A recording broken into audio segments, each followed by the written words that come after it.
Hello, everyone. Welcome to the third PASA Alumni on air of the school year. My name is Alex Satoshi, and I am currently the Alumni Relations Chair for the PASA Network. Additionally, I serve as the Alumni Engagement and Career Services Intern at the Rossier School of Education. We are co-hosting these PASA Alumni on-air events every semester, and each month we're talking about a different topic with various PASA alumni. If you're tuning in live today, we're really happy to have you here. Feel free to submit any questions in the chat feature to the right of your video screen, and I'll be sure to bring them up to the panelists at the end of the session.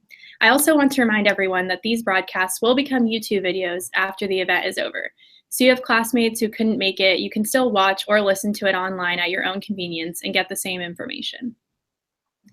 Today, we're going to be discussing the transition to a new institution for a job in our on-air session titled Managing the Move, New School, New City. We have two PASA alumni from the class of 2016 here with us virtually today, Randolph, Rivo, and Vanessa Tejada. And after Rivo and Vanessa introduce themselves, I'll start asking them the questions that PASA students like you have submitted, or that our live participants will submit during the chat. So let's go ahead and get started with an introduction from our two panelists, including where they currently work, what they do, and what they were involved with during their time in PASA. Rivo, do you want to start for us? Yeah, so I'm Randolph Rivo, better known as Rivo.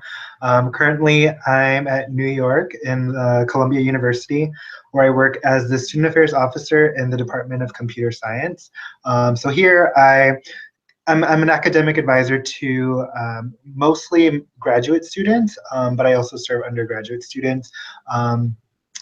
Most of it is administrative, where I'm making sure they're reaching their program goals and are able to graduate. And then another part of it is also helping to create social events for them, so they are able to mingle with one another and get that full experience in the department. While at USC, I did a couple things. So, I mean, in terms of extracurriculars, the main thing I did was I served as co-chair for APGSA. This is really bad. I'm like trying to remember what it is now. So that's horrible. But yeah, someone will correct me on that. But I did serve as co-chair for APGSA, I swear. I'm not making that up. But during my time as a student, I also worked in Marshall in their student affairs office as a graduate assistant there. And then also in Roski, the School of Art, or School of Art and Design, as a graduate assistant there as well. So I did a couple of things. Yeah, that's me. Great, Rivo. Thank you. Vanessa? Yeah, so my name is Vanessa Tejada. I am currently at Institute of Technology, otherwise known as Caltech, here in Pasadena, California. I am a residential life coordinator working for the Residence Life program here. I supervise RAs, lead, help, really just advise students. I think it's a very unique program that we have here, so it's not the traditional Res Life program. And at USC, I was involved with the PASA Network, and I was historian, and also LGSA, so the Latino Graduate Student Association. And I also worked alongside with Rivo at Marshall, and also at admissions for USC Rossier and the Mount St. Mary's Community Engagement Office. Great. Thank you both so much for giving us that little introduction. So now we'll get into the questions that PASA students have submitted beforehand. I do want to remind everyone that we're focusing today on what happens after you get the job. I know a lot of us are stressed about the job search right now, but the questions are going to be focused on, okay, you have the job, what now? So let's start with the basics. Let's say you accepted your position, you had a start date set. How did you navigate your first few days on the job? And what do you recommend that us current students and soon-to-be professionals do when they begin their jobs? Do you want to start, Vanessa? Yeah, I could start. I would say for me, definitely don't be afraid to ask questions. I think for me would be like asking the most basic questions, which I didn't really think about, such as like the dress code, like what was expected of you. Like, do you want to, as a grad student, I would be very casual, even though I was part staff. So I really asked about like the dress code, what the culture was in terms of kind of like, do people usually get to meetings on time? Like what was expected? So I think it's important to kind of, either have a meeting with your supervisor, like your first meeting, or even ask beforehand what the expectations are as a staff, because it's very, even if you've been working, it could be a different culture in that school, and different positions doesn't mean the same thing. Yeah, I mean, I think my experience was very similar. I mean, so the big difference for me was I was moving across the country. So my main thing was moving here a little beforehand, and kind of just getting my feel for the city itself, and having a bit of time before I actually started the job. When it came to starting the job, I was in contact with my supervisor and my colleague. So it's a small team of 3. And I was in contact with them before actually moving out here. So I was able to ask a lot of those similar questions, where it's like, oh, what's the dress code like? Like, what are some things I should kind of expect? Even like, what is the like, from when to when am I supposed to be in the office? It's like very like mundane or silly questions that you might think are silly, but I mean, on your first day of the job, like, these are very important things. And yeah, like what Vanessa said, just asking questions, making sure you're asking questions. I know for me, when I started, I kind of felt, I mean, even till today, I've only been in this job for a couple months, but sometimes I feel like, oh, is this a question I should ask? Like, is this a dumb question? But I think it's good to keep in mind that in this situation, like, that's not the right mentality to have, because you are trying to learn. And even if it maybe is like a dumb question at this point for you, it's not dumb, because like, if it's something you need to know, then you're not going to learn about it if you don't ask. So it's just being comfortable asking questions. Thank you both for sharing that. It sounds like being comfortable is really important, even though it's going to be unfamiliar. So going off of that, how did you each build a relationship with your supervisor, or, if you have multiple supervisors, those above you? How did you, create that, assuming that you didn't know them before you started the position besides the interview? I could start. I began by asking my supervisor for a one-on-one time. And that's where I kind of sat down with her and asked her really what her supervising style is, and what I would expect as, what I wanted out of getting supervised. So I really asked her, like, does she like when she sends out a mass email, does she like people to reply and be like, okay, I got it? Or is it okay if I just read it and it's just like assumed that I read it? What time, and kind of like what Rivo mentioned, kind of like being a residential life, it's a lot of meeting with students, being out of the office. You're also living where you work, so you're always on call. So just asking, like, how much should I be present in the office?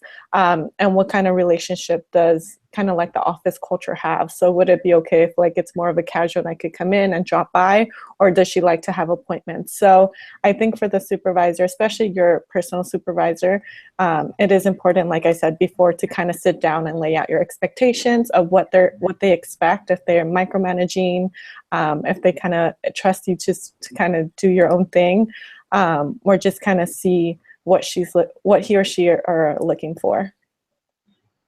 Those are good points. I think for me, I have a specific case where my supervisor and my colleague, and I'm going to continue to refer to both of them just because, it's such a small team, but in getting to know them, so they're very vocal, so I mean, I didn't necessarily have to ask those questions, even if they were in the back of my head, like they would kind of answer them for me, which I thought was nice, because, sometimes you have a list of questions and you kind of forget to ask them. But I think, I've been here a couple months. It's been like a semester and a half already, but we're still in the middle of building a relationship, and I'm still navigating that kind of line between, what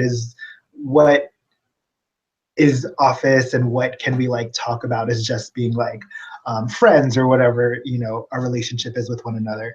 So it's like still definitely a learning experience, but I mean, similar to what Vanessa said, asking questions, if you're in the situation where they aren't as vocal about what it is they expect from you or something like that. But also, I mean, my team, we have weekly meetings every Fridays. So that's like something that we do to build relationships. And it's not even just a meeting to kind of discuss, what the following week is going to be or how what projects we have coming up, but it's also just a space and time for us to kind of talk about whatever too. So there's a lot of like intertwining in between our relationships of professional and personal as well. And like before I had even started, they had invited me to a barbecue. So it's like, you know, I mean, I think there's a lot of pressure starting your new job to kind of like put yourself out there and prove yourself. It's like, let me make sure they know this and that. But it's also good to keep in mind that, you know, sometimes the people you're going to be working with are going to be there to kind of put in that effort too. Like, I don't think you should think that you have to put in sole effort. Like, it should be, I mean, in my opinion, at least, it should be somewhat like, you know, back and forth. So hopefully that is the situation you guys are in. Yeah, hopefully. So Yeah. the next question that was submitted is sort of similar, but on a broader scale. How did you find a sense of community at your new campus, either with colleagues in your department or those in other departments who are also in student affairs? Like, how was that process like for both of you? I can start. I mean, my colleagues have been here for a while. Like, they've been at Columbia for a really long time. And so I kind of relied on them to help me at least get comfortable with the campus community. So the person I work with directly, like, we actually share an office. Like, she's been here 5+ years. So she has like an established friend group, network group, whatever you want to call it. So like, I believe the first few weeks that I started, she had like set up a picnic for us, for our department, and like some of the people she had previously worked with. And that was my first introduction to people at Columbia. I mean, they weren't necessarily in my department, but I think it's also important to create those networks outside of where you work. So that was like a very nice introduction, just so I like had people on campus that I knew. And then it's also like, it's those meetings you have too, like the actual like meetings you have with people, where you're sitting down, you have to like take notes, like those kinds of meetings. Like those, I think you're not really expecting to create those kinds of networks or relationships, but those are like very good spaces to do that. And at least for me, like when I started, whenever we had one of those meetings, I would be introduced at the beginning of those. So I think that's also very key in getting to know the community, is like, you know, your supervisor or whoever you're working with will probably do that for you. So yeah, I mean, it sounds like I'm saying rely on other people.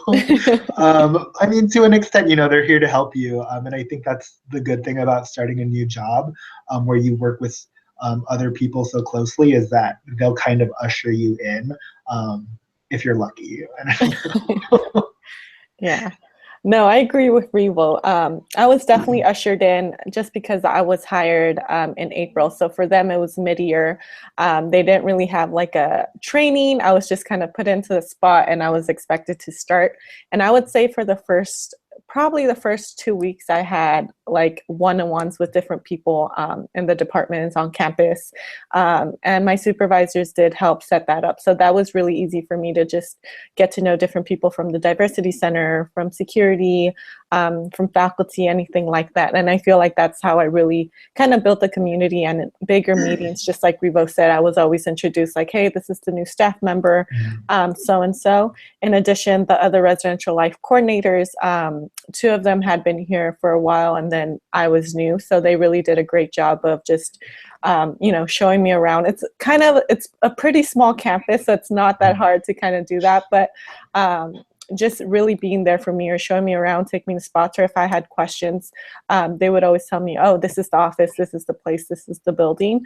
And I think a little bit of your own incentive, I would always try to say hi to people I would work with and try to get them to know a little better. And that included not only the people I worked with, but like security, the dining people, just being able to build that connection so that when I am walking around campus, people know who I am, and, you know, they start saying hi. And then that's how you really feel like you're a part of the community, because I feel like for students, it's a little hard. The students will kind of you're just another staff member. It'll take a while for them to say hi to you, but, you know, the other staff will kind of be there for you. I think it's just to add, I think it's also important to keep in mind that it'll take time too. Yeah. Like I think, when you start your first job, at least like when I did, I was like expecting just to like have it all down like immediately. But it really like it really takes time. Like especially if you work in school specific or like department specific, sometimes the department is really big. So I think to expect yourself to know everyone so quickly, like that's not, I mean, I don't want to, it's kind of not realistic. Like, it takes take time to build that relationship, like a genuine relationship with people. So yeah, I would just say to keep in mind that it does take time. Mm-hmm. Yeah, and in my question, I guess I should have clarified that maybe you're still working on that, like it's not a process that can necessarily be done in the short amount of time you've been working. So good point. So the next question asked about institutional culture. Obviously, each school way of doing things, its own, student environment and climate. Mm-hmm. So how did you kind of figure out what your new institution's culture was like, and how has that impacted your work? I can start. Oh, no, I would say, for Caltech, it's been very interesting because the culture is very unique. It's not something that, even though I have lots of background in res ed, I think being in this new institution with a new culture I feel like all my training that I've had is kind of like out the window, and I kind of had to adjust and learn new things here. I would say for the culture here, it's very strong where the students are very self-motivated. They kind of like to, they're very like admins kind of there to assist, where in other schools, it's kind of like the other way around. So the students here really do take charge of their events, of their programming.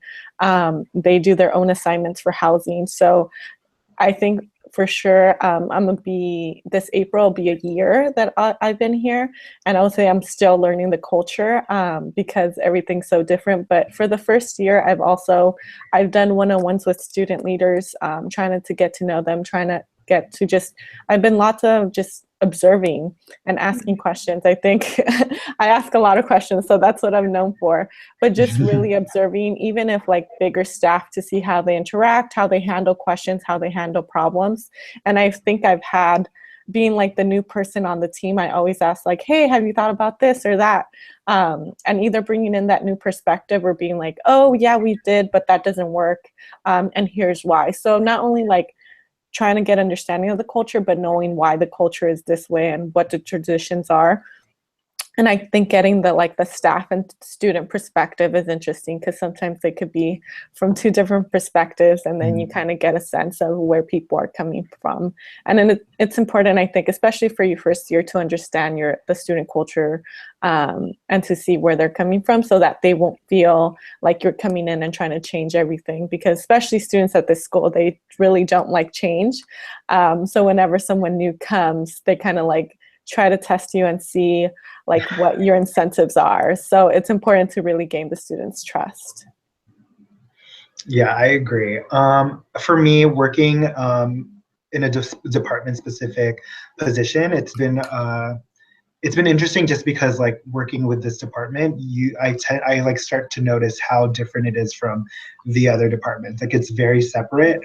So like the culture we have in our department will be completely different from another department. And I think that's just something to like keep in mind, especially if you know that you're going into a position that is department specific, that even if you've worked in a similar with a similar population, like it will most likely be very different when you start your position. And that's just taking into account like the students, the university itself.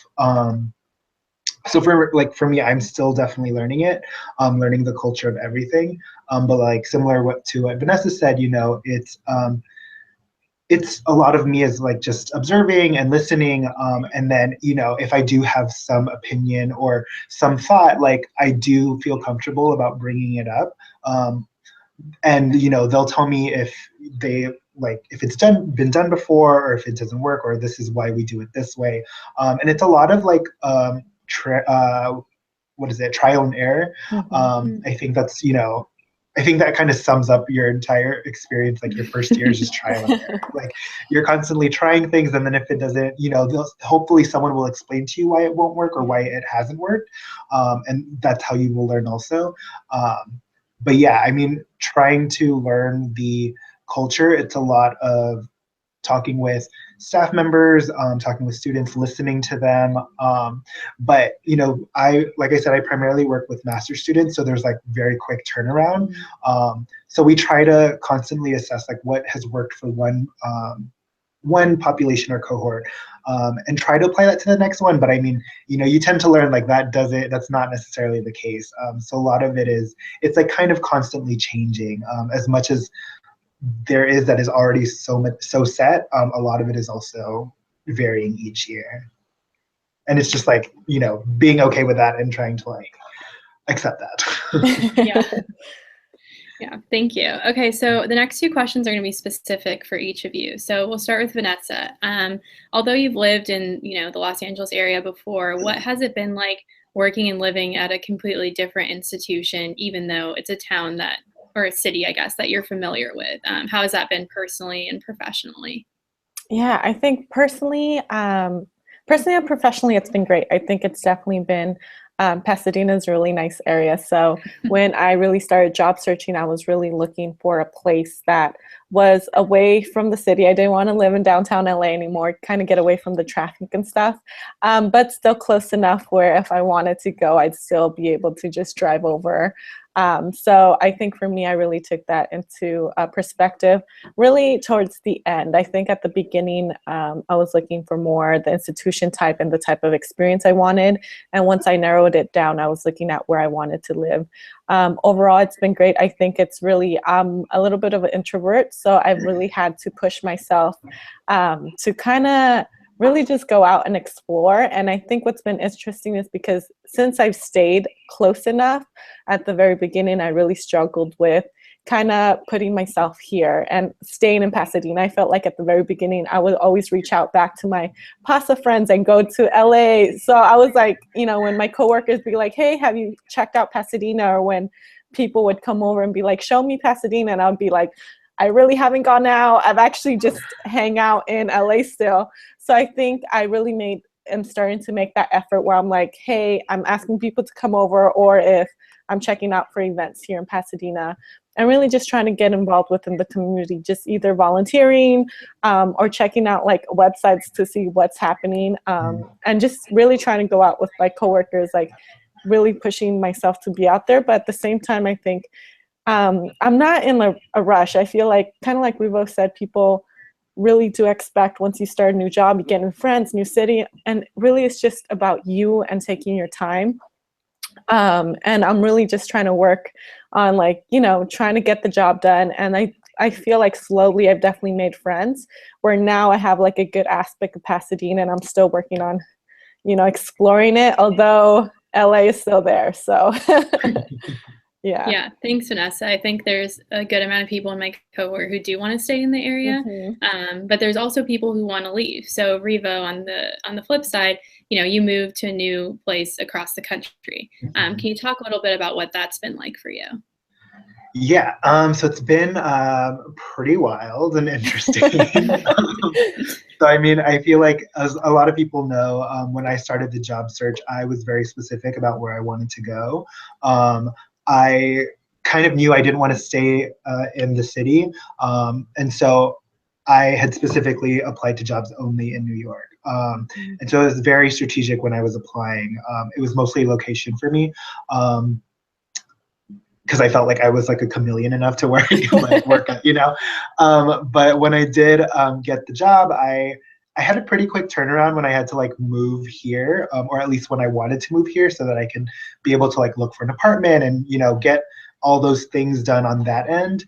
So I moved out here a little, and upon moving here, before starting my job, I spent some time just going around the city, trying to see what it was out there, doing some like exploring, whether it be going to museums, walking Central Park, just getting out there and seeing what I could do. Getting to know the subway system and the bus system. That was like very important. And I mean, it was like extremely hot and humid, but it was like, at least I'm getting comfortable and getting familiar. I mean, that's not to say that I feel completely comfortable and familiar already. Like there's still always something to explore and learn. And I'm still learning that too. I think for me, what was important was to kind of focus on myself first when moving here. So a lot of it, like, I like think of things as semesters now. So the first semester I like was strictly like focusing on myself, so I would like go out on the weekends, but if I wanted to stay in, like I would stay in, and I would like, I would kind of get stuff from people like, oh, you should go out and explore. But also like, I wasn't necessarily ready for that yet. I still needed to be comfortable with the move itself. So I focused a lot on like doing whatever like I wanted to do, whether it be go out or stay in. And then this semester I'm pushing myself more to like do other stuff. So like volunteer, go out, on the weekends, whatever. And I think I was also lucky because I did know a few people who had moved to the city from California. So I had known them from college and stuff like that. So I was able to reconnect with them. And so that's been really good for me too, because I think one of the fears I had was like moving here and not knowing anyone at all. And that may very well be the case for some people. And to that, I mean, definitely take time for yourself, and don't push yourself to go out until you're ready or you think you're ready. But yeah, I was very lucky to have people here who kind of like helped guide me to discovering the city, so I could rely on them when I needed to. But I would say, yeah, focus on yourself first, and then, when you're ready, then you can explore and see what else is out there. But yeah. Cool. Thank you so much for both of you for sharing on that. It looks like we're actually out of time. So I want to thank both Rivo and Vanessa for taking time out of their work days to share some insight with us current students. We really, really appreciate it, those who are watching now and those who are going to listen later. So Vanessa and Rivo both offered to connect on LinkedIn. If you have any follow-up questions, you can find their LinkedIns on the email I sent out or in the video description below. Stay tuned for more details on our next PASA Alumni on Air, which will be sometime next month. And feel free to fill out the Google form if you have any suggestions on topics, panelists, or questions you want answered. Thanks again to everyone for tuning in, and have a great rest of your day. Fight on. Fight on.